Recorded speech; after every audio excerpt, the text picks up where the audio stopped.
Muito bem, estamos de volta do Auditório Jornalista Correia Neves, aqui no GCN, onde estamos transmitindo essa sabatina ao vivo com Gilberto Natalini, candidato ao governo de São Paulo pelo Partido Verde. Nesse terceiro bloco, começamos com Melissa Toledo.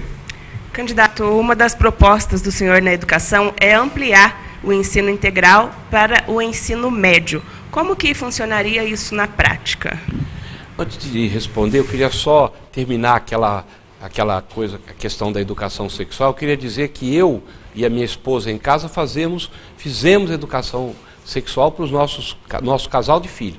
Toda a família deveria fazer isso. Ensinar as crianças as coisas na medida da possibilidade. E as escolas também deveriam fazer. Tem o exemplo da doutora Albertina Duarte, que faz o programa de adolescência sexual no estado e baixou em 32% a gravidez na adolescência no estado de São Paulo. Quanto mais sabedoria, quanto mais conhecimento, quanto mais educação, menor os problemas. Essa é a minha teoria. Respondendo a você, a minha visão de escola integral ela pode ser uma escola com grade curricular completa, integral, certo? É um custo grande, ou ela pode ser alguma coisa que você ofereça aos alunos no contrafluxo escolar. Certo? Estuda de manhã, tem um oferecimento à tarde. Estuda à tarde, tem de manhã. O importante é que o aluno fique na escola das 8 às 5 da tarde, desse horário integral. Então, por exemplo, tem uma experiência que eu acompanhei em São Paulo, dos chamados Clube Escola. O aluno saía da aula, almoçava, saía da escola, a escola o levava para atividades esportivas, atividades culturais, cursos artísticos, educação ambiental, uma série de atividades que podem estar dentro da grade curricular ou não, pode complementar, recuperação de alunos, aulas complementares, enfim, toda uma atividade. O que nós pretendemos, na verdade, é criar uma situação para que o estudante primeiro goste da escola. O problema hoje é que os alunos, os estudantes, eles vão na escola por uma questão muito de obrigação e não gostam da escola. Então o professor tem que gostar da aula, o aluno tem que gostar da escola. Se você amplia para o dia inteiro, você tira essa juventude da onde? Das coisas que ele não deve fazer. Você dá ocupação, você dá cultura, dá ensino, entendeu? Melhora o nível educacional dos jovens, das crianças, dos jovens, e ao mesmo tempo você protege essas pessoas, muitas vezes onde o pai e a mãe estão trabalhando e ele fica naquele período solto, em mãos que não devia estar. Então nós temos essa proposta e vamos fazer. Partido Verde, chegando ao governo, isso a gente está estudando com especialistas, Educação para Todos, Instituto Fernando Braudel, gente que conhece o assunto, está nos assessorando para dizer como que nós vamos fazer essa escola de dia inteiro. Tenha certeza que nós vamos caminhar para isso. O senhor falou sobre tirar os jovens das ruas nesse período oposto ao da escola hoje, mas e os jovens que já trabalham, que ajudam no sustento da família ou que até sustentam suas famílias? Bom, como que resolveria? Isso seria obrigatório, essa participação integral na escola? Como resolver essa equação? Olha, se ele tem um trabalho, executa um trabalho depois do período integral, eu acho que nós temos que tratar isso. Na verdade, eu acho que o jovem, nessa idade, ele deveria estar dentro da escola e não dentro do trabalho. O governo teria que ver uma maneira de ocupar o tempo desse jovem com o ensino, tá certo? Eu acho que a idade de estudar é a idade de estudar, a idade de trabalhar é a idade de trabalhar. Muitas vezes ele vai para o trabalho, por quê? Porque a escola não oferece nada para ele. Né? Eu acho que deveria ser para todos os jovens o ensino integral, das 8 às 5, até determinada idade, até determinada fase, o ensino médio, como você falou, e nós estamos muito preocupados com o ensino técnico. Nós gostaríamos de ampliar muito as ETECs e as FATECs no estado de São Paulo, muito, porque o ensino técnico é o que é necessário para incluir o jovem no mercado de trabalho.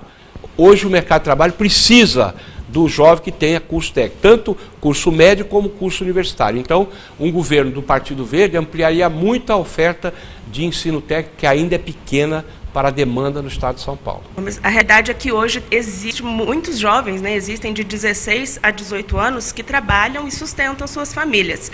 Para resolver isso de imediato, eles teriam que deixar os seus empregos e passar a frequentar a escola durante todo o dia? Eu acredito que isso seria um processo, onde a gente vai começar por onde existe menos dificuldade e depois no processo você vai estudando uma forma, até que pode chegar a uma maneira de dar uma bolsa para o estudante, para ajudar a complementar, tá certo?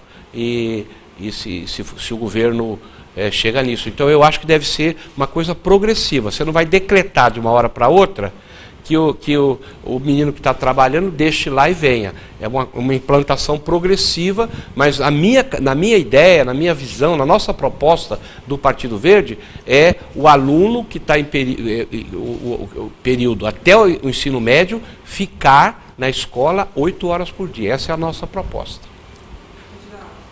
Fala que o principal problema da educação hoje é a falta de gestão entre os professores e os alunos. Os alunos parecem estar muito mais avançados do que os professores em salas de aula, e esses professores não conseguem despertar o interesse desses alunos dentro das salas de aula. Como é que o senhor pretende resolver esse problema e melhorar a qualidade do ensino e a qualificação dos professores? Olha, esse é um dos problemas, não é só o único problema na educação. Eu acho que tem um problema, por exemplo, hoje, das crianças trazerem para dentro da sala de aula a desorganização que a sociedade se encontra. Por exemplo, a violência dentro da sala de aula, ela é trazida por quê? Porque a sociedade é violenta. Se a sociedade é violenta e o jovem vive na violência, ele traz a violência para dentro da sala, é um problema. Né? Existe um problema ainda de despreparo dos professores, tá certo? Para lidar com essa nova mentalidade que a juventude tem. Às vezes o professor tem uma metodologia que não fala a linguagem que o jovem quer para aprender, a aula se torna chata, ele deixa de aprender.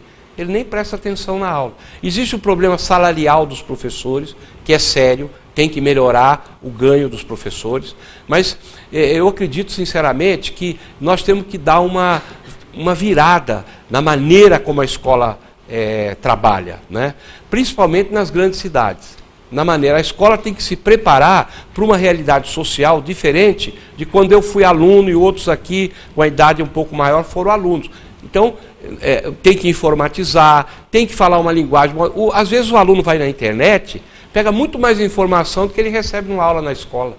Então a escola está correndo atrás do prejuízo, vamos dizer assim, certo? Então nós temos que capacitar os professores bastante, modernizar a pedagogia, fazer uma coisa que o aluno goste de estar na aula e interaja com a escola e com o professor de uma maneira diferente do que está acontecendo hoje. Dentro dessa reforma educacional que o senhor propõe, o senhor sugere o que o senhor faria com a progressão continuada, que hoje tem bastante críticas em relação a esse sistema de ensino?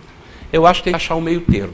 Nem do tempo que eu fui aluno, que era uma prova, às vezes você estava bem, chegava no dia da prova, você estava meio chateado, meio deprimido, perdi o ano. Aí também não é justo. Tirava uma nota baixa, pimba, perdi o ano. Né? Porque a prova é um dia, né? E você é o aluno, então eu acho que tem que ter uma coisa um pouco misturada. Tem que ter uma avaliação, mas avaliação mesmo, né? Avaliação de verdade, não é fingir. Não é o professor se sentir ameaçado por algum aluno maiorzinho que ameace ele avalia de uma forma errada. Não é o conselho de classe pressionando o professor que tem que passar todo mundo. O conselho de classe às vezes faz isso, por pressão, entendeu? Então, tem que ter uma avaliação continuada, sim, eu sou favorável, e ao mesmo tempo tem que ter avaliações pontuais.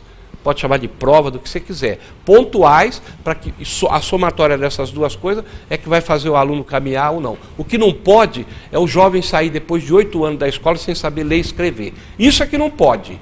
Isso é que o governador não pode deixar. Tem que ter vergonha um governo que o aluno saia no 8º ano analfabeto funcional. Aí não dá. Qualquer um de bom senso não vai concordar com isso. E é o que tem acontecido, inclusive, no grandioso estado de São Paulo, onde a educação tem problemas e problemas sérios. O senhor também defende a manutenção de uma política de premiação dos professores com base no cumprimento de metas de avaliação. A premiação é o melhor caminho para melhorar a qualidade dos professores e, consequentemente, da educação?